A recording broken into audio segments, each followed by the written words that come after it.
Hey church, Pastor James here. Earlier this week I had an opportunity to sit down with Josh Perkins and talk all about growth groups, home groups, small groups, home Bible studies, whatever you like to call them. Josh and his wife Alison have been here for about 15 years and in that time have led groups, been part of groups, done all sorts with and for groups. He was a great person to sit and talk to about growth groups. It's a real strength of our church, the amount, the variety, all the different kinds of growth groups that we have. I would sincerely encourage you to be part of one. Hope you enjoy this conversation that I had with Josh. The camera kind of cut out after about 15 minutes, but if there's anything else that you want to know or ask of Josh or myself, please do reach out and let us know. Maybe the first thing, then, you can tell us a little bit about yourself, how long you've been here and what you do here. So I've been here in Bahrain for 15 years, and I've been a teacher and educator for most of that, and I've been principal of Al Rajah School for the last 9 years.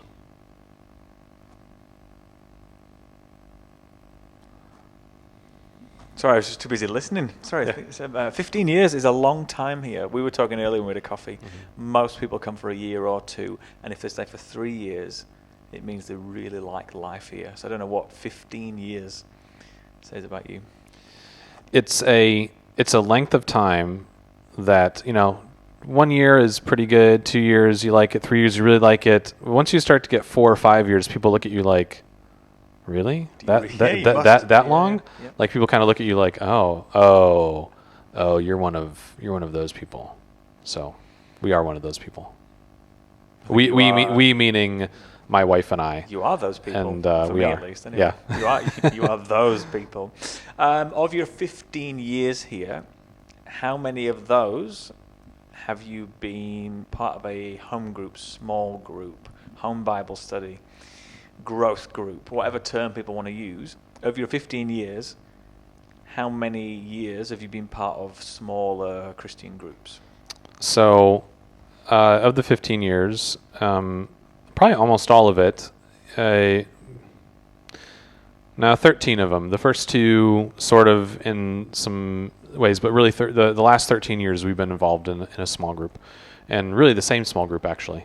So the Adlia. Well, it's not really the Adlia group anymore. It's kind of morphed and changed over time, but that group, as things do. So well, that's nice that it's taken on a few different forms and a few different leaders and a few different locations. But it's nice that there's been a consistent. Yeah. I think that was the same for us. I think for the first year or maybe 18 months, you kind of finding your feet and whatnot, and you're trying to work out who's who and what's what and where do we fit into this big puzzle that is church life.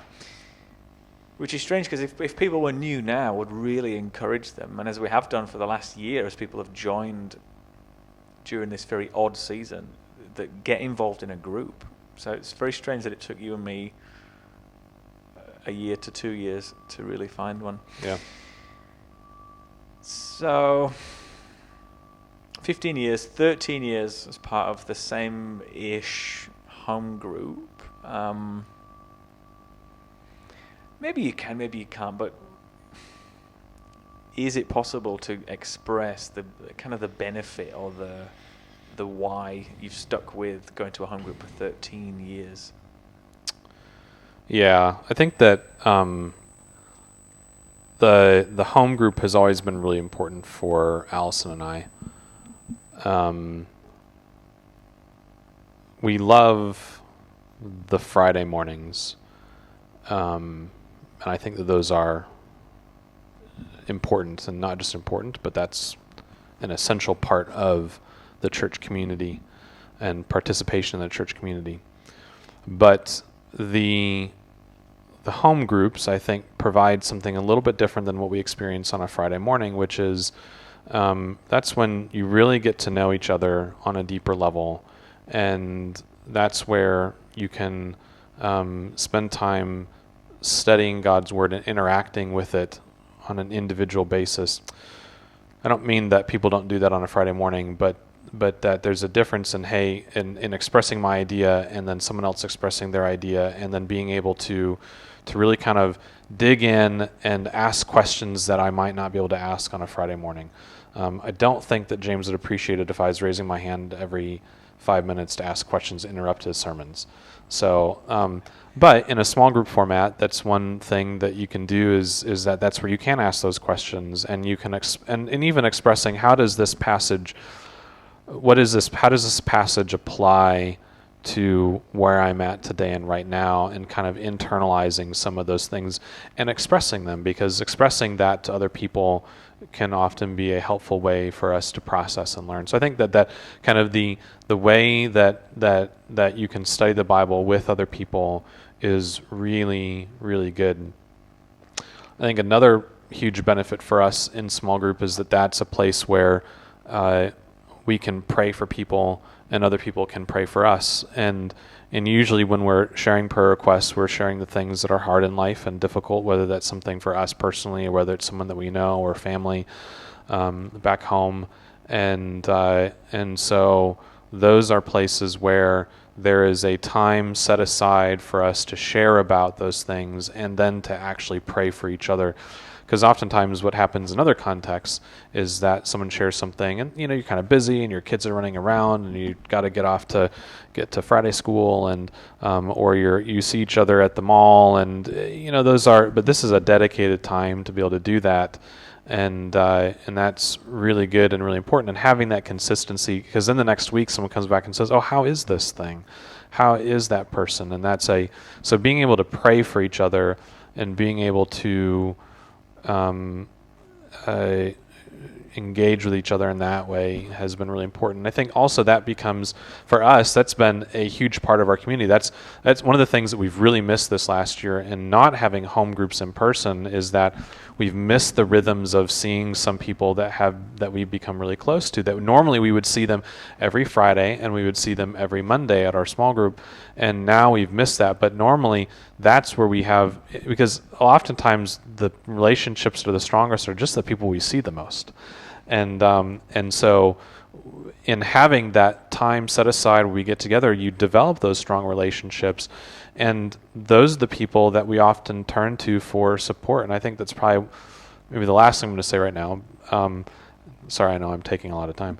The last thing is that's really where I think you develop the relationships for the support that you need when things are difficult, whatever that is, whether it's a family issue, whether it's a job issue, that's where you can go to share those things and be prayed for and pray for others. So to me, I think that the home groups are such a great place to develop that community within the context of the larger community of the church.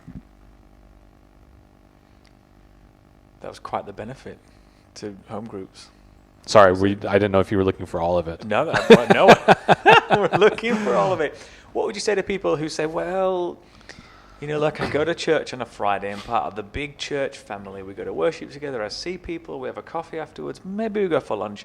I don't need to go to a small group as well. It's either or. You either come to the big service on a Friday, or services on a Friday, or you're a really active part of a home group. What would you say to that?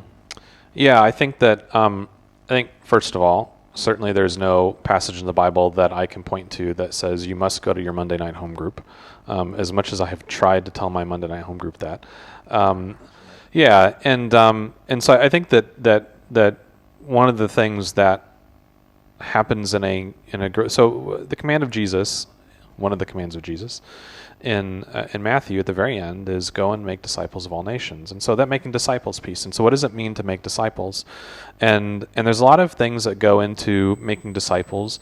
But if the only relationship you have with someone is saying hi to them for 5 minutes after church on a Friday, you're not going to be making disciples, and you're not going to be a disciple of anybody. You're not going to be discipled by anybody. And that discipleship happens when you are able to spend extended time with people, develop those relations. Because the reality is that we can all pretend for an hour and a half on a Friday morning that everything is great. It's harder to do that when you have more extended relationships and you spend more time with people, and that's a good thing, right? Because that's when those things that you're struggling with or you need to grow in come out. And so the discipleship doesn't happen when you meet with people for 5 minutes on a Friday. It happens in that extended time of really getting to know a smaller group of people. Because the reality is that on a Friday morning service, at a Friday morning time, there's a lot of people around, and you want to say hi and connect with lots of people, and that's all really good and really, really important. But if that's all you ever have, the discipleship doesn't happen. Yeah, there's something missing if you're just part of the bigger group. Yeah.